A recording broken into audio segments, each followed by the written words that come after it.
हर धर्म के मानने वालों के अपने अपने धार्मिक स्थल होते हैं। किसी खास धर्म के लिए उस धर्म स्थल का विशेष महत्व होता है और उस धर्म स्थल में दूसरे धर्म के लोगों का प्रवेश वर्जित होता है।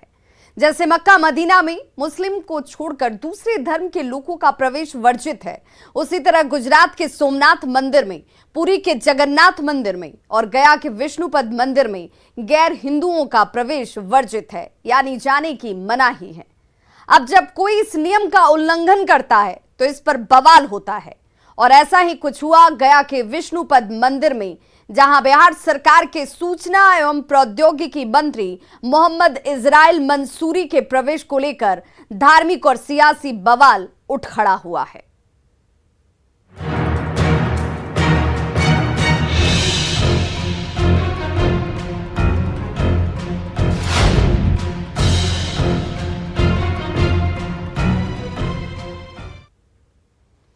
तो विष्णुपद मंदिर में मंत्री के प्रवेश का मामला, अब इस मामले को लेकर मंत्री इजराइल मंसूरी को बर्खास्त करने की मांग तक कर दी गई है। विष्णुपद मंदिर प्रबंधकारिणी समिति के अध्यक्ष ने यह मांग रख दी है, जिसमें मंत्री को बर्खास्त किया जाए, ये मांग इस वक्त रखी गई है। विष्णुपद मंदिर में पहली बार परंपरा टूट गई, जिसमें गैर हिंदू का प्रवेश वर्जित है। बड़े बड़े शिलापट्ट पे यह लिखा गया, इसके बावजूद यहां पर 100 सालों के बाद इस परंपरा को तोड़ दिया गया।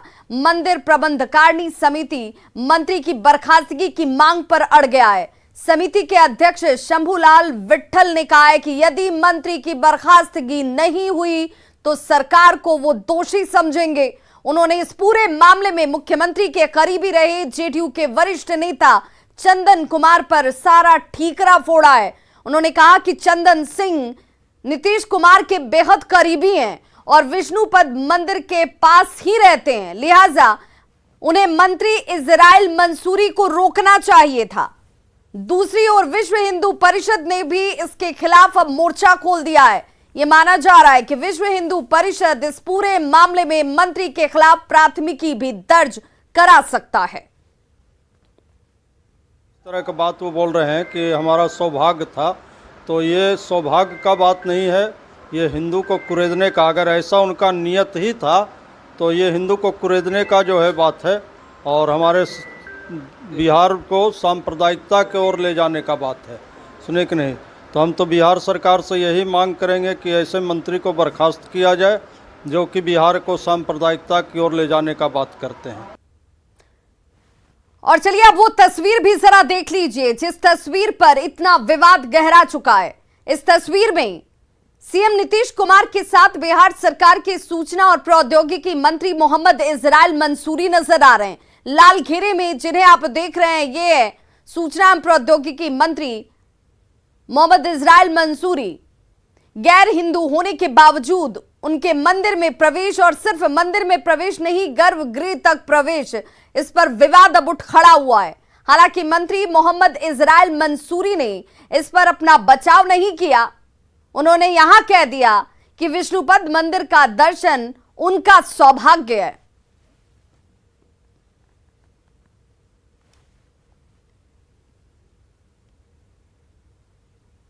और चलिए अब यह भी जान लीजिए कि जिस मंदिर के बाहर बड़े बड़े अक्षरों में शिलापट के साथ ये लिखा गया हो कि यहां पर गैर हिंदुओं का प्रवेश वर्जित है, अहिंदू प्रवेश निषेध, यानी कि जो हिंदू नहीं है वो इसके अंदर प्रवेश नहीं कर सकते हैं।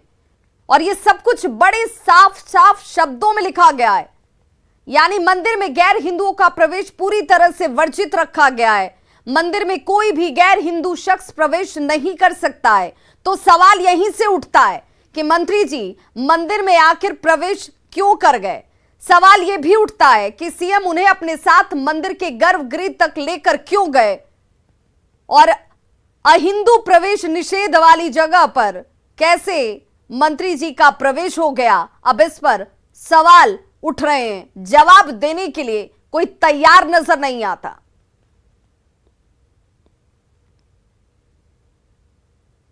देखिए, ऐसे लोग अगर आकर के प्रवेश कर जाते हैं, लेकिन प्रवेश निषेध है। जी जी। अगर हम लोग जानते तो उनको कहते कि हाँ इस तरह का प्रवेश नहीं किया जाए, लेकिन इस पर अभी क्या बोले हम इस पर। नहीं तो आप लोग कुछ कदम उठाए होंगे ना, ऐसा कुछ हमारी क्या विशेष पूजा उजा महामृत्युंजय ऐसा कुछ आप लोग हमारी कमेटी है, कमेटी बैठेगी तो इस पर बात किया जाएगा। मेरा संजोग है, सौभाग्य है कि माननीय मुख्यमंत्री जी के साथ विष्णुपद मंदिर का भी हमने दर्शन करने का काम किया है।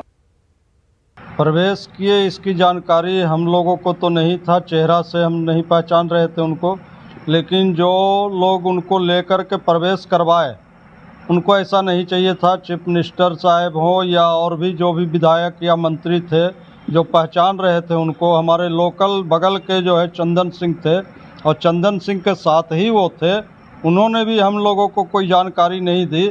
इसके लिए हमको बहुत जो है क्षोभ है।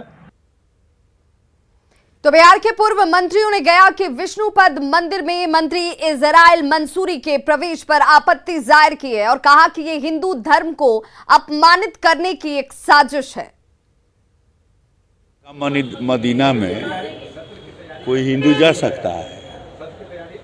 मंकेश्वर नाथ की वहाँ हर लोग चर्चा करते हैं कि मंकेश्वर नाथ है, गंगा जल चल जाए तो मंकेश्वर नाथ उठ जाएंगे। ऐसा कोई कर सकता है क्या? नहीं कर सकता क्या? अभी तो देश के जो बहुसंख्यक हैं और जो अल्पसंख्यक हैं, तो यही तुष्टीकरण की नीति है। विष्णु भगवान हिंदू के भी हैं, मुस्लिम सिख ईसाई सबके हैं। अरे सबके हैं, मन में घर में पूजा करो ना। हमारे मुसलमान लोग या ईसाई लोग घर में पूजा करें विष्णु भगवान का, तो फिर हम मान लेंगे। अब मंदिर में जब प्रवेश वर्जित है तो वहाँ ले जाने का कोई मतलब ही नहीं है। इससे बड़ा अन्याय क्या हो सकता है? पूरे धर्म का नाश करने पे ये लोग उतारू हैं, पूरे हिंदू धर्म का नाश करेंगे ये लोग। हर धर्म की अपनी एक मान्यता होती है। हर धर्म में चाहे मस्जिद का भी होता है, गिरजाघर का भी होता है, और हिंदू धर्म के मंदिरों की भी अपना एक प्रोटोकॉल है। अगर उस मंदिर पे लिखा है कि गैर हिंदू इसमें नहीं प्रवेश करेंगे, तो जो हुआ वो बहुत दुखद है, क्योंकि ये न पाकिस्तान है न बांग्लादेश है। गया हिंदुस्तान का अंग है, बिहार का अंग है, एक रिलीजियस धार्मिक केंद्र है। कहीं ना कहीं कुछ नहीं, सारी बातें जनता समझती है और किस मानसिकता के लोग हैं, किस तरह काम करना चाहिए नहीं करना चाहिए, आप खुद बखूबी समझते हैं। आप चिंता ना करें, जनता सब फैसला कर लेगी। मुख्यमंत्री जी को इन सब चीज़ों पर कभी ध्यान रहता नहीं है और कभी भी किसी के धर्म को अगर आघात हो तो इस वैसा काम नहीं करना चाहिए, उससे ज़रूर बचना चाहिए। लेकिन फिर भी उन्होंने इन सब चीज़ों की अनदेखी की है। निश्चित रूप से कई लोगों को इससे आहत हुआ है और हिंदू धर्म निश्चित रूप से ये जरूर उम्मीद करता है माननीय मुख्यमंत्री जी से कि इन सब चीज़ों पे आप जरूर ध्यान दें। गया के विष्णुपद मंदिर में मंत्री इजराइल मंसूरी के प्रवेश पर सियासत इस वक्त सबसे ज्यादा तेज है। बीजेपी ने जहां इसे हिंदू धर्म का अपमान बताया, वहीं जेडीयू ने कहा कि इस पर किसी को आपत्ति नहीं होनी चाहिए। हिंदू धर्म का अपमान हुआ है, इसकी जितनी निंदा की जाए कम है। इतिहास में पहली बार विष्णुपद मंदिर में जानबूझकर नीतीश कुमार इजराइल मंसूरी को लेकर घुसते हैं और हिंदू समाज का अपमानित करने का काम करने में माननीय मुख्यमंत्री सदैव बहुत उन्हें पसंद आता है। एक मामला सा था कल गया के मंदिर में विष्णुपद, जानकारी मुझे नहीं हुई है, मैं सुबह ही क्षेत्र से आया हूँ। मुझे नहीं लगता कि आपत्ति क्यों की जा रही है। सनातन धर्म के ये लोग ठेकेदार हैं क्या जो आपत्ति कर रहे हैं? विष्णु भगवान के एजेंट हैं ये लोग? ये सब गलत बातें हैं। धर्म सबका होता है, भगवान सबके होते हैं। ये सिर्फ भारतीय जनता पार्टी के भगवान नहीं है और भारतीय जनता पार्टी कोई सनातन धर्म की ठेकेदार नहीं है।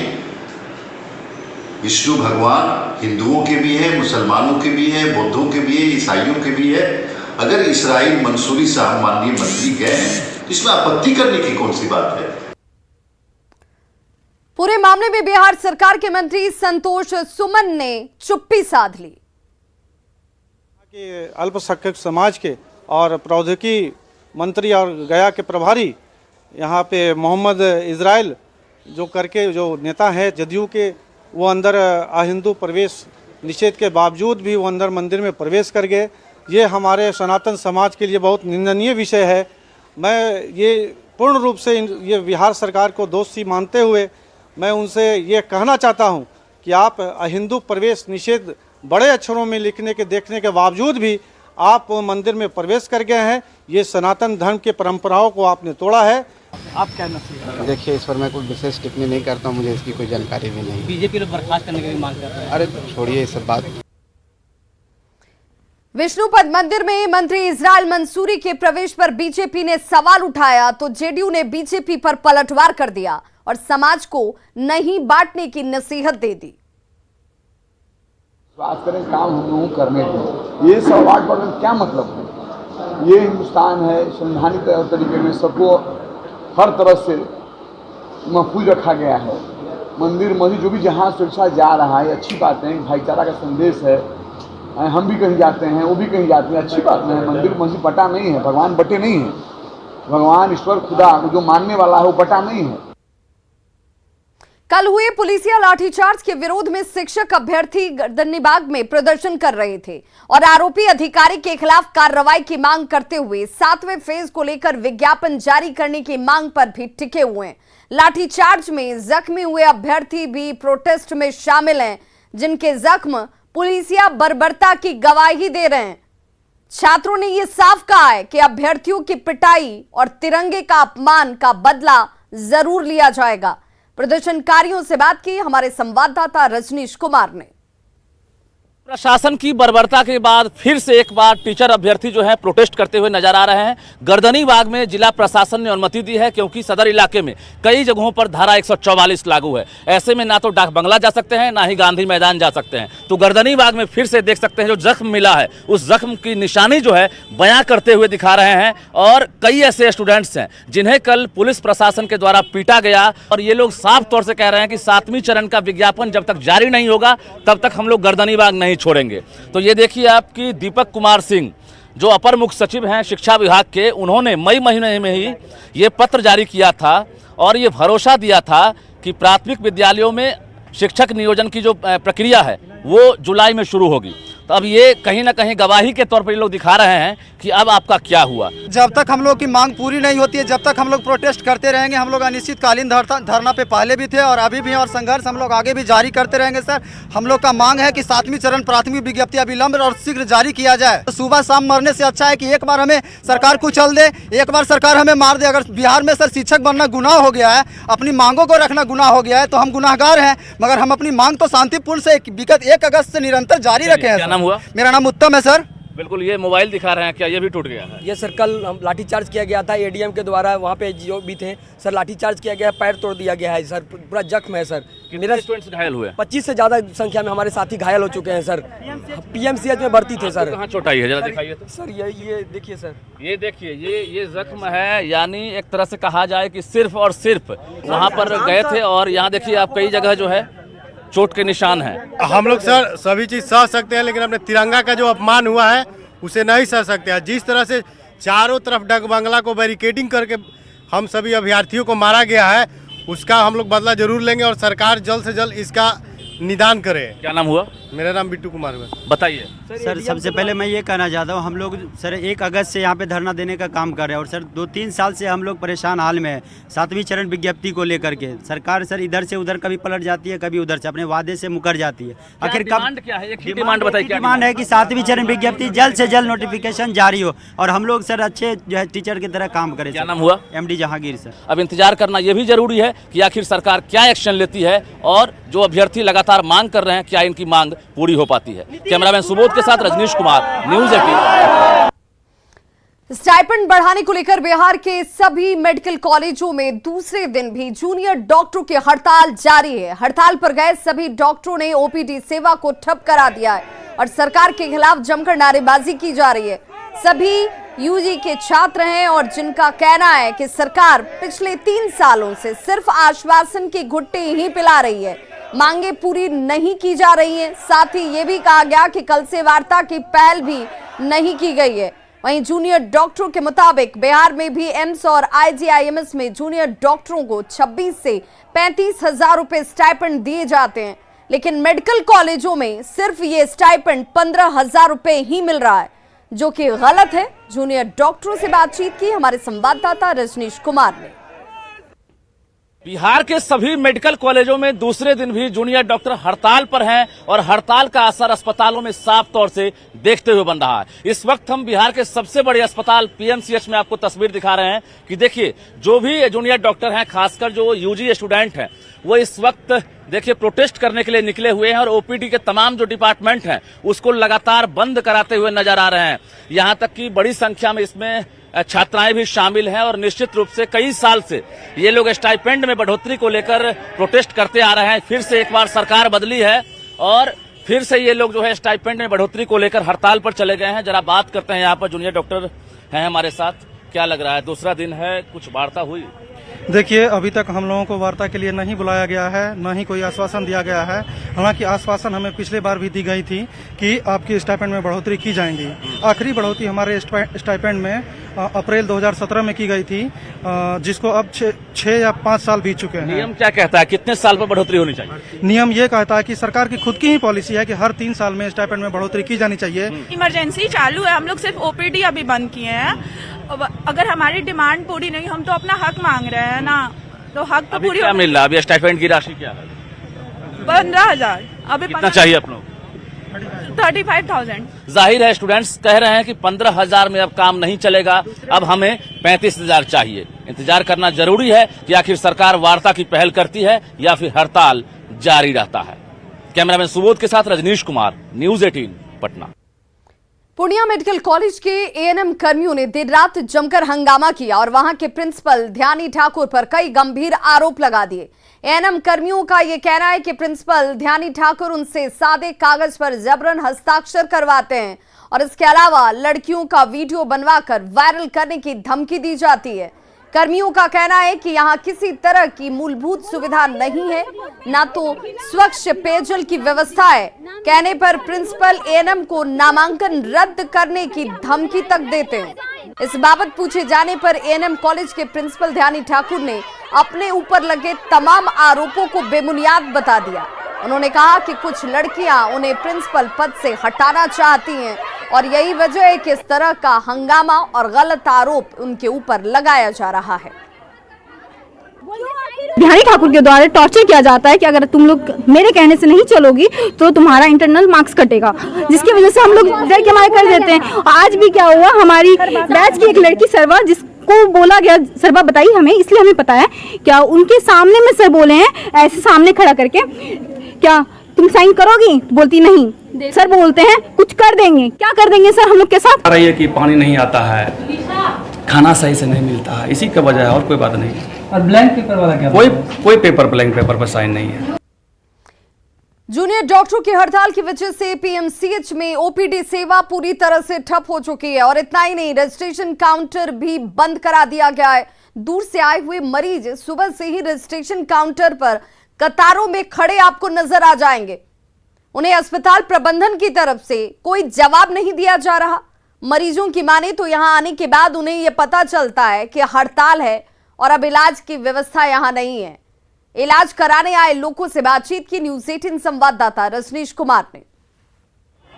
जूनियर डॉक्टर हड़ताल पर हैं और दूसरे दिन हड़ताल का असर देखिए कि सभी रजिस्ट्रेशन काउंटर बंद कर दिए गए हैं और नए पर्चे नहीं काटे जा रहे हैं। पीएमसीएच में आप देखिए इस वक्त सभी रजिस्ट्रेशन काउंटर जो है बंद कर दिया गया है और बड़ी संख्या में जो मरीज हैं वो कतार में लगे हुए हैं सुबह से ही कि पर्चा कटेगा, डॉक्टर से इलाज कराएंगे। एक तरफ जहां रजिस्ट्रेशन बंद हो गया है, वहीं जो डॉक्टर ड्यूटी पर मौजूद हैं वहां पर जूनियर डॉक्टर पहुंच रहे हैं और वहां पर जो है कार्य बाधित कराया जा रहा है। परेशानी हो रही है कि 1 घंटा से हम लोग यहाँ पर खड़े हैं और कोई मतलब हड़ताल यहाँ पर कर दिए गए, पुर्जा नहीं, रजिस्ट्रेशन नहीं किया जा रहा है यहाँ पर। 1 घंटा हो गया। 1 घंटा हो गया और यहाँ की स्थिति इतना बदतर हो चुकी है कि अब देखिए पंखा तक भी यहाँ नहीं चल पा रही है। पंखा भी नहीं चल पा रही है। मेरे को सेकंड बार मतलब पर्ची कटवाने के लिए डॉक्टर साहब से मिले तो कि बिना पर्ची को हम इलाज नहीं कर पाएंगे। तो पर्ची कट ही नहीं रहा है, तो हम इलाज कैसे करवाने के लिए फिर दोबारा क्यों जाएंगे? रुकेंगे यहाँ जी, रुकना है फिर कहीं और जाएंगे? तो कितना देर तक वेट करते रहेंगे सर? कोई टाइम टेबल न होता है। 1 घंटा से मैं यहाँ पर लाइन में खड़ा हूँ। यहाँ क्या दिक्कत हो रही है? हमको दिखाने के लिए आए थे, इन लोगों को अभी हड़ताल नहीं करना चाहिए। सरकार के पास मांग जाएगा, इन लोगों को हर निदान को निष्पक्ष रूप से निदान होगा और मदद होगी। सिक्योरिटी गार्ड को बुलाने गए हैं, पूछा, बोला हमको कुछ नहीं मालूम। अच्छा, हम लोग इधर जा रहे हैं, उधर जा रहे हैं, कोई कुछ नहीं कर रहे हैं। हड़ताल पर बार बार जाते हैं, परेशानी आप लोग को? हम लोग को होती है। क्या नाम हुआ? दीपक कुमार। तो ये देखिए, मरीज हैं और परिजन हैं जो कतार में लगे हुए हैं और रजिस्ट्रेशन नहीं हो पा रहा है। हालांकि कब काउंटर खुलेगा इसकी गारंटी नहीं है, क्योंकि जूनियर डॉक्टर सभी डिपार्टमेंट में घूम घूम कर पर्चा कटाने के लिए घंटों इंतजार कर रहे हैं, लेकिन अब तक कोई जवाब नहीं मिल रहा। कैमरामैन सुबोध के साथ रजनीश कुमार, न्यूज 18 पटना। स्टाइपेंड नहीं बढ़ाए जाने से नाराज नालंदा जिले के विम्स मेडिकल कॉलेज के एमबीबीएस इंटर्न छात्र आज से अनिश्चितकालीन हड़ताल पर चले गए हैं। छात्रों के अनिश्चितकालीन हड़ताल पर जाने से अस्पताल में स्वास्थ्य सेवा पूरी तरह से बाधित हो चुकी है। पावापुरी मेडिकल कॉलेज अस्पताल के एमबीबीएस इंटर्न छात्रों ने स्टाइपेंड बढ़ोतरी की मांग को लेकर अस्पताल परिसर में विरोध प्रदर्शन किया।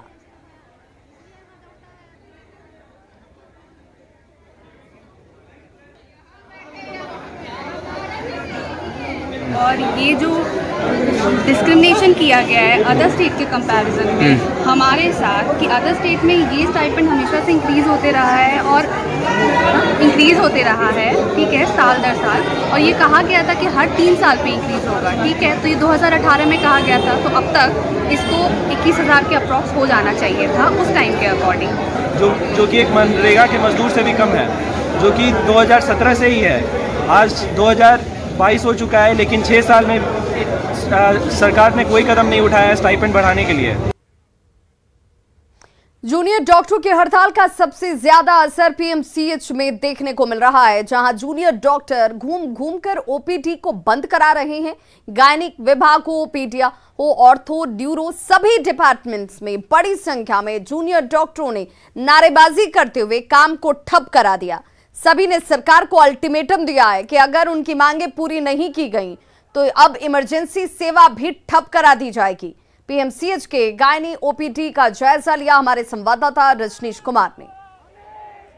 तो इस वक्त हम गायनी डिपार्टमेंट में, और देखिए जूनियर डॉक्टर घूम घूम कर तमाम जो डिपार्टमेंट हैं उसे बंद करा रहे हैं और बड़ी संख्या में जो बिहार भर से जो मरीज आए हैं वो इलाज का इंतजार कर रहे हैं। तो इस वक्त गायनी की तस्वीर आप देखिए कि डॉक्टर हैं वो ड्यूटी पर जरूर पहुंचे हैं, लेकिन इलाज नहीं कर सकते हैं क्योंकि जूनियर डॉक्टरों ने हड़ताल कर दिया है और तमाम जो ओपीडी है उसे बंद कराया जा रहा है। तो ड्यूटी पर जो डॉक्टर है उनसे ही बात करते हैं कि आखिर जो स्टाइपेंड की मांग हो रही है, क्या लग रहा है कि ये जायज मांग है और इसको मानना चाहिए?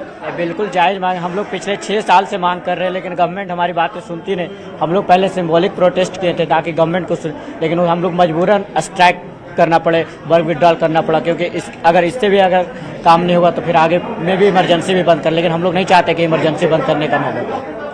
सरकार को क्या अल्टीमेटम देना चाहते हैं कि अगर हड़ताल वापस आप लोग नहीं लेते हैं या फिर हड़ताल अगर सरकार वार्ता के लिए नहीं पहल करती है तो क्या आप लोग? नहीं, हम लोग चाहते हैं कि अगर सरकार हमें रिटर्न में दे कि हाँ हम लोग आपका स्टाइपेंड इंक्रीज करेंगे तो हम लोग स्ट्राइक वापस लेंगे, या हम लोग से बात करने के लिए आए या बुलाए तो हम लोग उनमें भी राजी हैं। अच्छा, ये बताइए, ये तो नई मांग नहीं है, और ये बताइए कि बिहार के अलावा और कहीं ऐसी फैसिलिटी है कि 15 से ज्यादा मिल रहा है? हाँ, देखिए अगर आप सिर्फ IGMS बिहार में ही देखें तो वहाँ 26,800 रुपया मिल रहा है, ठीक। अगर एम्स पटना का भी इतना, अगर आप वेस्ट बंगाल का बात कीजिए तो 29,000 रुपया है, दिल्ली का भी बात कीजिए तो 27,000 रुपया है, अगर आप क्या कहते हैं चेन्नई का 29,000 रुपए है। जूनियर डॉक्टरों ने अल्टीमेटम दिया है कि अगर वार्ता की पहल नहीं होती है, मांगे पूरी नहीं होती है तो अभी ओपीडी बंद किए हैं, आगे जरूरत पड़ी तो इमरजेंसी भी ठप कर दिया जाएगा।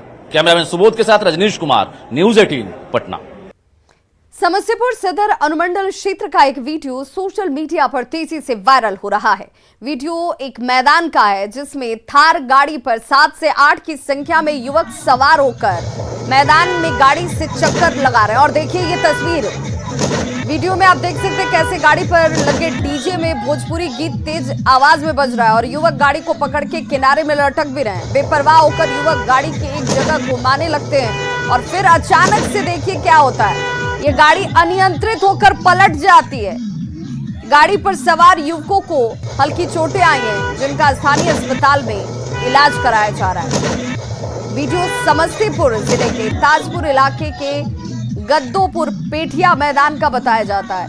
न्यूज़ 18 आपसे अपील करता है कि स्टंटबाजी ऐसी ना करें, इससे बचें, क्योंकि इससे आपकी जान जा सकती है।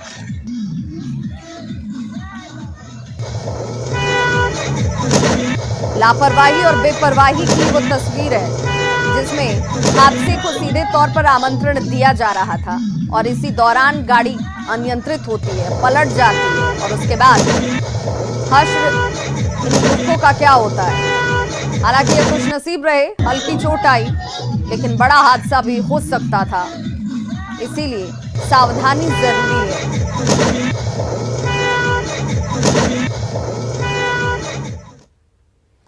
75 साल के बुजुर्ग सुखदेव चौधरी की तलवार से काटकर हत्या करने के मामले में डीएसपी लॉ एंड ऑर्डर का बयान आ गया है। उन्होंने कहा है कि तलवार चलाने वाले युवक का नाम राजेश चौधरी है और वो मानसिक रूप से बीमार है। ये सुखदेव चौधरी नाम है, 75 साल एज है और पड़ोस में रहने वाला एक राजेश मल्ला चौधरी जी है, तो मानसिक रूप से वो विक्षिप्त है। आज सुबह में लगभग 8 बजे अकारण तलवार लेकर और उन पर वार कर दिया, बुरी तरह से वो जख्मी हो गए और जब लोग दौड़े तो उनका जो भाई है विकास, वो उसको बचाने का और साक्ष्य तलवार से छिपाने का प्रयास किया, तो दोनों को गिरफ्तार किया गया है। सुखदेव चौधरी को पीएमसीएच इलाज हेतु भेजा गया था, जहाँ पर इलाज के क्रम में उनकी मृत्यु हो गई। वो तलवार मिली कि नहीं मिली? तलवार को नाला में फेंक दिया गया है, खुजवाने का प्रयास किया जा रहा है, लेकिन नाला बहुत बड़ा है। बाढ़ अनुमंडल के सामेगढ़ ओपी क्षेत्र में बीती रात मुखिया के देवर को गोली मारकर हत्या की घटना के बाद परिजनों से मिलने बिहार सरकार के कानून मंत्री कार्तिक सिंह पहुंचे। विधि मंत्री के साथ पूर्व विधायक अनंत सिंह की पत्नी नीलम देवी ने मृतक के परिजनों से मुलाकात की है। मंत्री कार्तिक सिंह ने स्पीडी ट्रायल कर अपराधियों को सजा दिलवाने की बात कही। साथ ही उन्होंने कहा कि लापरवाह पुलिस अधिकारियों पर भी कार्रवाई की जाएगी। इसमें लोग होंगे वो बक्से नहीं जाएंगे, इनका हम लोग प्रयास करेंगे, तो अधिकारी से बात करके स्पीडी ट्रायल करवा करके इन लोगों को सजा दिलवाएंगे जो भी होंगे। तबाही तो बता रहे हैं लोग, तो वो भी बक्से नहीं जाएंगे, उनके ऊपर भी मतलब होगा। वो तक 1 घंटा पहले खबर किया गया, उसके बाद जाने को लेट किया है। विपक्ष से सत्ता में आने के बाद मंत्री बने कई विधायकों का दूसरी समितियों के अध्यक्ष पद से मोह भंग नहीं हो रहा। देखिए संवाददाता अमित कुमार की ये रिपोर्ट। विपक्ष से सत्ता में आ गए, सरकार में मंत्री बन गए, फिर भी जो है गैर सरकारी विधेयक एवं संकल्प समिति के सभापति के तौर पे तेज प्रताप यादव का जो नाम है यहाँ अंकित है और ये कक्ष जो है वो गैर सरकारी विधेयक एवं संकल्प समिति के अध्यक्ष का है। और साफ तौर पर देख सकते हैं कि अभी भी जो इनका मोह जो है वो सभापति के पद से भंग नहीं हुआ है। इसी तरीके से यहाँ देखिए ये अनीता देवी हैं और ये पर्यटन उद्योग समिति संबंध समिति के सभापति हैं और ये भी मंत्री बन चुकी हैं। नीतीश सरकार में जो मंत्रिमंडल का विस्तार हुआ, एनडीए जो है उससे अलग होकर के जो है सरकार जो है वो महागठबंधन की बनी, फिर भी यहाँ पे ये तमाम लोग जो हैं वो इस तरह से सभापति के तौर पे अभी भी अपना कब्जा जो है वो जमाए हुए हैं। कहीं ना कहीं कह सकते हैं कि जो मोह भंग है जो है सभापति के पद से इन लोगों का नहीं हो रहा है। बहरहाल देखना होगा कि जब बिहार विधानसभा में विशेष सत्र होगा, आहूत होगी और उसके बाद नए अध्यक्ष का गठन होता है, तो उसके बाद क्या ये लोग जो है अपने पद से त्याग देते हैं, नए सभापति का चयन होता है। कैमरा पर्सन दीपक के साथ अमित कुमार, न्यूज़ 18 पटना। और अब बात उफान पर गंगा की।